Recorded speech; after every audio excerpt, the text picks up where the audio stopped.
Hi, it's Jan Beta, and today we are going to take another look at this Commodore 1541C disk drive that you saw me working on in a previous video. I did a little mains voltage mod on this, and yeah. In that previous video I pointed out that the ROM in here is a rather strange one. And yeah, together with some people on Twitter and YouTube, I posted the ROM there. I was able to find out that it very closely resembles a version of SpeedDOS, which is a parallel fast loader for the Commodore 64 and 128, I believe. And yeah, it's a very good and fast way of using this disk drive. And as I was repairing a Commodore 64 previously that had a SpeedDOS kernel ROM installed too, I kind of wanted to try if this works at all as a SpeedDOS drive with the ROM that is in there. And for that purpose, we need a little adapter that hooks to one of the VIA chips that is in here, MOS 6522 VIA, which is an input-output chip. And upon closer inspection, I found that there is some solder residue on one of the VIAs in here already. So probably there was a parallel cable of some description added to this drive previously, so yeah, let's take a look. As I pointed out in the previous video about this disk drive, these are pretty uncommon drives for the C64 and 128, in that they have like kind of a hybrid PCB between the older 1541 models and the newer 1541-2 model. Basically everything on here is a bit rearranged and kind of reduced in size for this particular drive model, but it's not quite the same as the 1541-2, which integrates even more of these chips into single chips. So yeah, I found that this 6522 VIA is already socketed, but that's not the one that the parallel interface hooks up to. This is the one, the other 6522 that we have to hook up our parallel interface to. And upon searching for suitable modern parallel interfaces, I stumbled upon Sven Petersen's GitHub page, of all things, again, because Sven offers a lot of adapter boards and things like that, and it's all open source and open hardware. And yeah, as it turns out, he already made a SpeedDOS parallel adapter interface board for the older 1541 models and also for the newer 1541 models, the 1541-2. Yeah, long story short, I got in touch with him and we talked about making an adapter for the 1541C models that has to be changed a bit because of the space that is in here around this chip. There's not a lot of room here. So we talked a bit and we had a rather nice phone call, and Sven designed a new board for the 1541C, slightly modified version of his 1541 board. And I teamed up with PCB to have some of those boards made. If you happen to want to produce your own boards, I can highly recommend doing the same and going to the PCB website, because they also happen to be the sponsor for this video. Surprise! As I've said repeatedly, they are my favorite manufacturer of prototype PCBs, and as you're going to see, these are excellent quality and are probably going to fit fine because, yeah, basically they never let me down. And these were here in a matter of days from China, so they have very fast turnaround times and very quick delivery if you so desire. There are also options for cheaper delivery, of course, that takes some weeks at the most, and yeah. I highly recommend checking out the website and uploading the Gerber files from Sven's GitHub there if you're interested in replicating this. So back to modifying this 1541C. So I had some of those boards made. I also got a nice pen. I sent some to Sven to double check. There's also some stickers in there, I believe. Nice. Okay, stickers are always nice. These are the boards. Matte black solder mask, because Sven wanted matte black, and yeah, it's nice. It looks nice. So, and then also Sven sent me a whole care package with all the components we need for this mod and a nice socket. And yeah, basically I'm just going to assemble this, put it in here, and see if it works. So first of all, obviously, we have to get rid of the 6522, or we have to desolder it and put it back on this board so we can have the adapter. And this is a very nice construction. It has like a socket for a flat flex cable on here, and this is going to be rather elegant if it works. So let's see. We have to desolder this at first. So I'm going to heat up my desoldering station. I'm marking the direction of all the plugs. Oh, we have to remove the bottom shield as well to desolder this. And it's soldered on. Ooh. I ended up removing the whole thing because it's going to be easier to work on. And I'm desoldering the little tabs here. There we go. So this is the 6522 we are about to desolder, and as you can see, there is some solder residue on the legs here. So yeah, this probably had the parallel cable just soldered onto it, on top of it. So yeah, that's, of course, that's an option, I guess, but we're going to do it the more elegant way and probably the more resilient way. So yeah, let's do that. Let's desolder this 6522 VIA chip. I'm just going to mark the chip on the back side of the board so we don't accidentally desolder the wrong chip. Oh yeah, okay, this is going. This is pretty easy.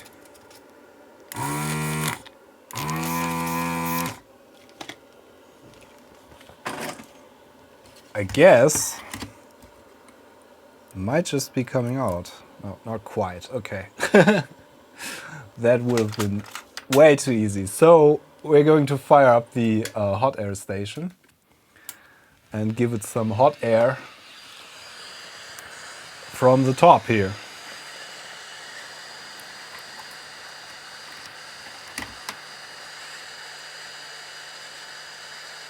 Okay, this side is already free. And you don't want to use force. So yeah, there we go. That's it. Don't want to use force unless you want to break your circuit board deliberately. And it's looking good. I'm just going to clean this up a little bit.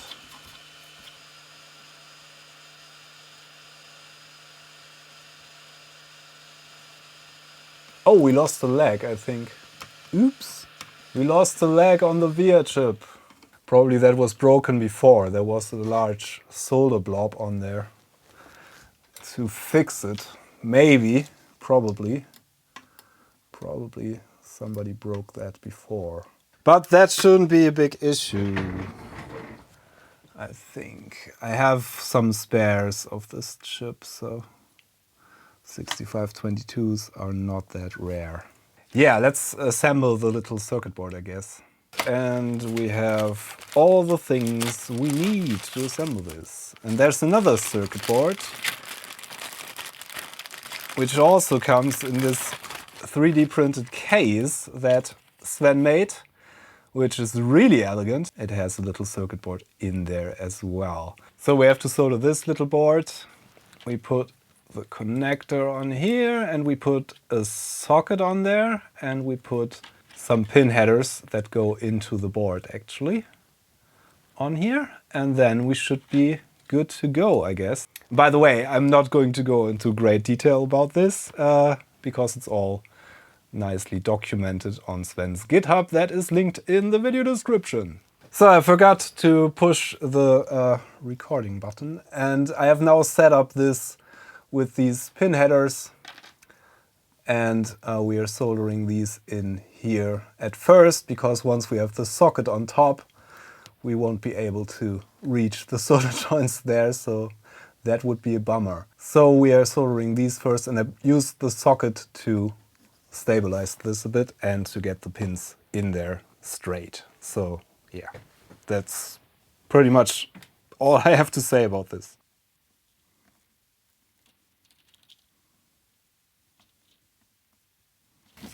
So, okay, that looks rather neat.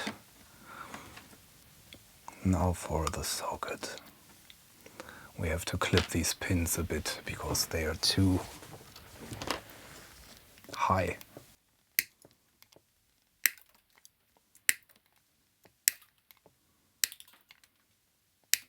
Now for the socket, which should fit fine with the cut pins. And we have to be a bit careful because this is going to be a bit restricted space-wise. Yeah, but all in all, this is not going to be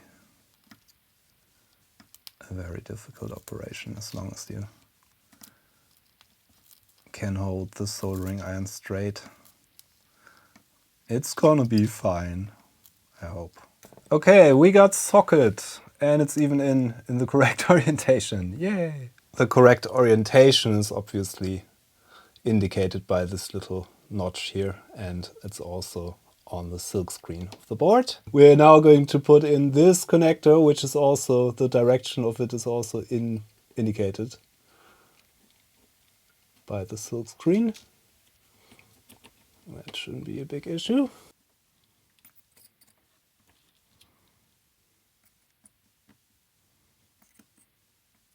And then I'm going to solder on a pin header here, 2-pin pin header, for a little jumper that can activate or deactivate the track 0 sensor. I think to use SpeedDOS you have to deactivate the track 0 sensor, and if you want to use an original ROM you can just put a jumper in there, I guess, to have it activated. And I'm going to use a slightly different type of pin header for that, which has square pins. So a standard little jumper plug will fit better, maybe, hopefully.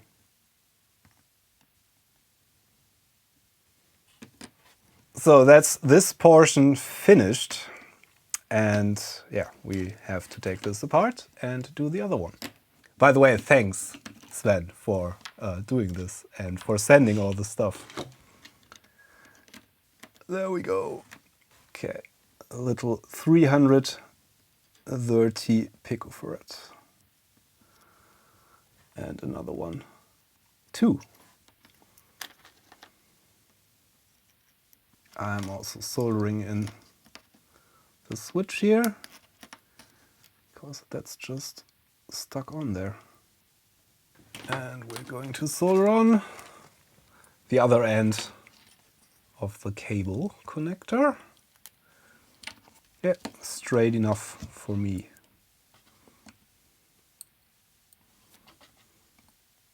Okay, now for the fun part. This connector has to be soldered to these tabs here. So yeah, that's going to be fun. We're just going to slightly bend these inwards to roughly fit the circuit board. And I'm just using a lot of solder here for a change.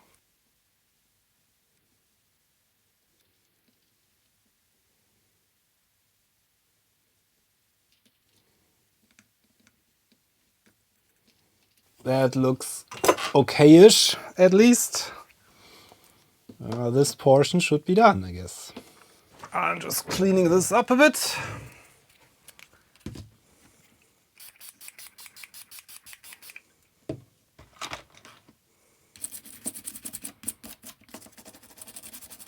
And we are going to put this portion...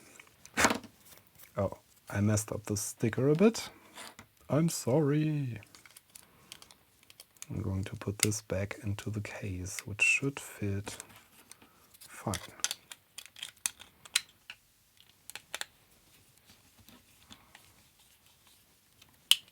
But this is pretty sturdy. Nice. So, as it turns out, this fits perfectly with a socket in there. And it doesn't fit height-wise without a socket. So we are going to put a 40-pin dip socket into here, which is a better option, I guess, because we can replace stuff in case that's necessary.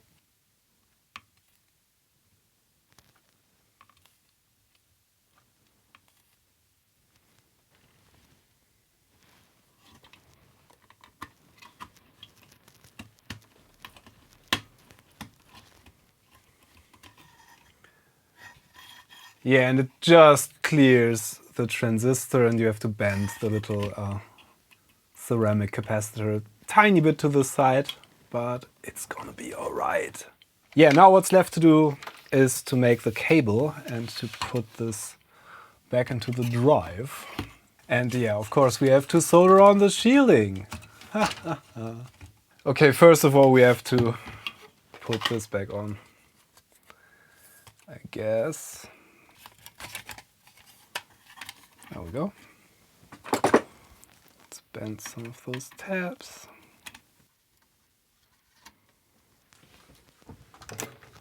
There we go. Okay, now to connect everything back up. So everything's connected. We need another 6522. And then after putting this into the socket, the only thing that's left to do is going to be making the cable. So as I said, Sven provided the whole kit with cables and everything. So it's going to be pretty easy to make these cables. These connectors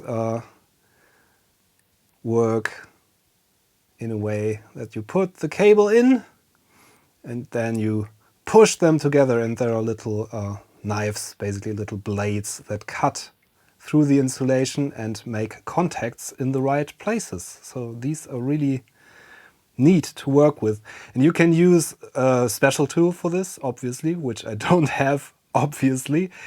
You can get away with these small ones. I think you can get away with just using a pair of flat pliers. Or I have been using a vise for these larger ones, and that worked well.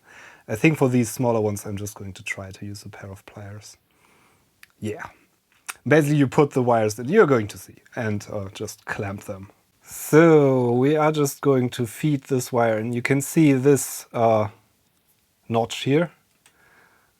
That is the side that is also indicated on the connector. And we probably can feed this through here. There are little indentations to hold the cable straight while you do this. So, and I'm going from this side to have even pressure on this, I guess. Let's see. Yeah, but that should be in, and then you can just cut off the excess with this specialized tool. And we have a strain relief that goes on here like so, and locks in place. Yeah, and we do the other side accordingly. And you want to connect these in the same direction, obviously. Yep, that looks good too. And I think on one of the ends we want to leave the strain relief off, because otherwise it won't fit. And that is the side inside the 1541. So this goes in here like so, the one without the strain relief. And we have to feed the cable out somewhere. And yeah, there's also already kind of a little cut in the case here. Yeah, here's the other telltale sign that this had been modded previously, or has been modded, with a parallel cable. There's a little indentation that just fits a cable like this, which is of course pretty handy. There we go. And there should be enough room to run this out of the case here, like so. Yeah, there we go. And then there's the most important part, which is this. Plugging this into this one.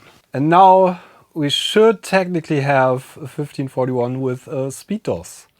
At least with a parallel cable. We don't know at this point if the ROM actually works, but we're going to find out. Okay, I have this all hooked up now. The drive is already turned on.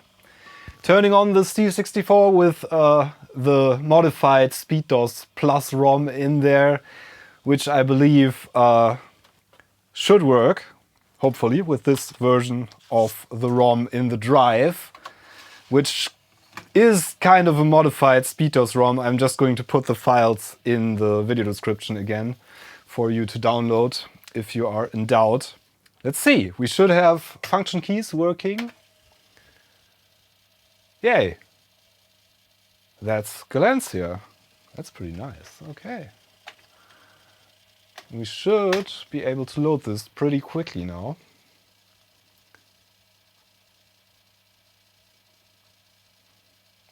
That's pretty quick, I don't know. It's much quicker than without a fast loader at least.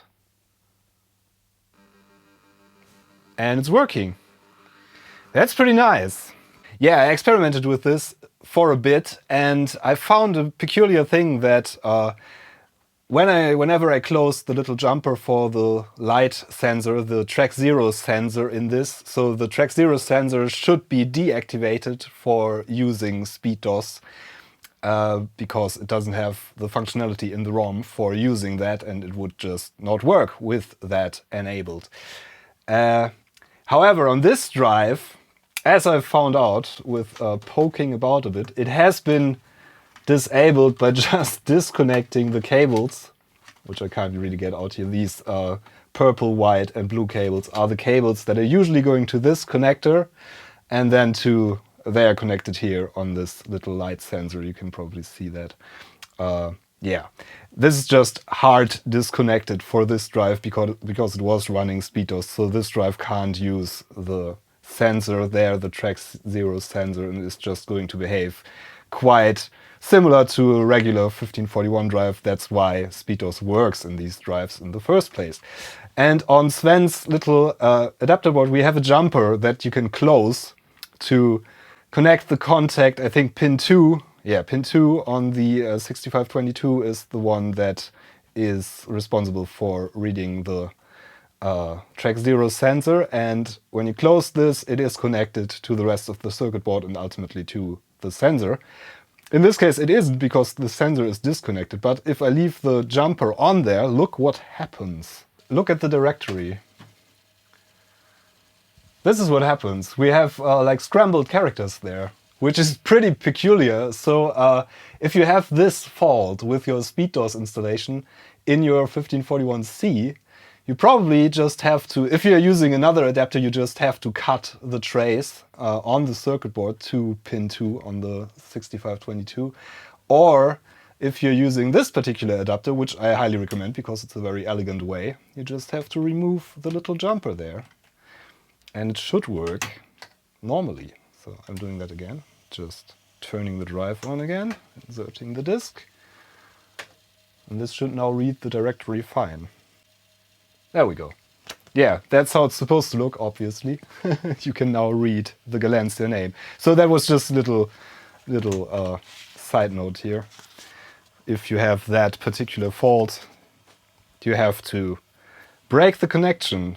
No matter where else you broke the connection, I think you have to break the connection directly on the 6522 to be sure that this works. Yeah, let's see if everything loads up fine now. But I think, I have no doubt that this will just... Yeah, the directory alone loads much faster than without the SpeedDOS in there. That certainly takes a while. Yeah, it is definitely faster than without the SpeedDOS. But not blazingly fast still, but it seems to work fine. Yeah. And of course we have a parallel connection now, which is pretty neat. And we can use all kinds of software. There are like copy programs and things like that for parallel connections on the C64 and 1541. Including the burst nibbler, which is pretty famous for being able to copy almost every copy protected thing out there. That should work with this cable as well. You have to connect the regular serial cable too, so you have compatibility for both the regular kernel and the SpeedDOS. So we can try this in the regular kernel mode for a change. So this should now still work, but with the regular speed and without the extra disk commands. Oh. And without the function keys.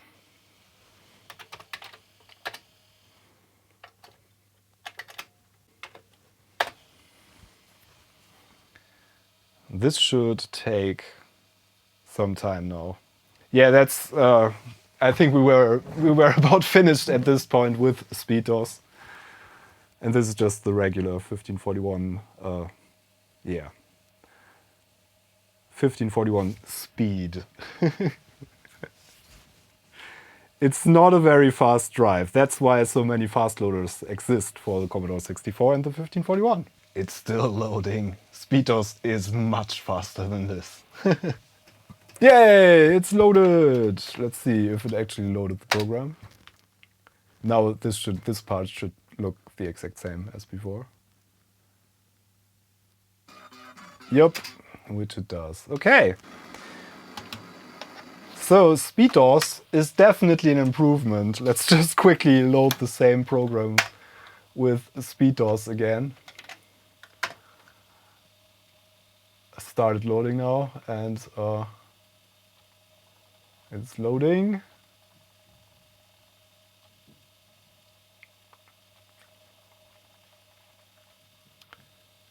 And we are there. That's it. Okay. Yeah, that's definitely much faster. It's not the fastest fast loader available, but it's way faster. Okay. Yeah, this seems to work fine. Nice. And we should technically be able to fit the top case on here when we leave this little clip off here, which is the strain relief. Should be able to fit this cable through here. Yep, and it closes nicely. Yeah, that's it for today, I guess. It is working beautifully. I tested this with some games, and SpeedDOS is a really compatible fast loader for the Commodore 64, so most stuff should just work fine. And especially if you're using regular kernel ROM in the Commodore 64 and the SpeedDOS ROM is still used in the 1541, you won't run into many issues with incompatibilities or stuff like that. So yeah, I can recommend this mod. If you want to make your own little circuit board or do this mod, I put links in the video description. Everything should be available freely and easily, and the parts are not that expensive. Sven has a list on his GitHub with stuff that you need. And he also provides ROMs that definitely work in his tests. This ROM from the 1541C is I think a standard 1541 SpeedDOS ROM that should work in the 1541C too, and with the light sensor disabled. And this ROM is a SpeedDOS Plus ROM that somebody modified. So there are a couple of different versions, but most of them should be compatible with each other, and you're going to get a working system. If in doubt, just use the versions that Sven provides on his GitHub. They should work fine. Yeah. Thank you so much for watching. Thanks for providing some support for this little channel on Patreon and on the channel memberships page, or by subscribing to this channel, commenting, etc., etc. Yeah, I think that's it for today. Thanks for watching. I'm Jan Beta. See you next time. Bye.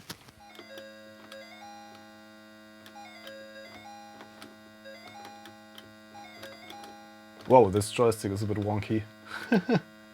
Oops. I'm usually pretty good at this, actually. One of the games I actually know how to play. But the joystick doesn't react every time, so yeah.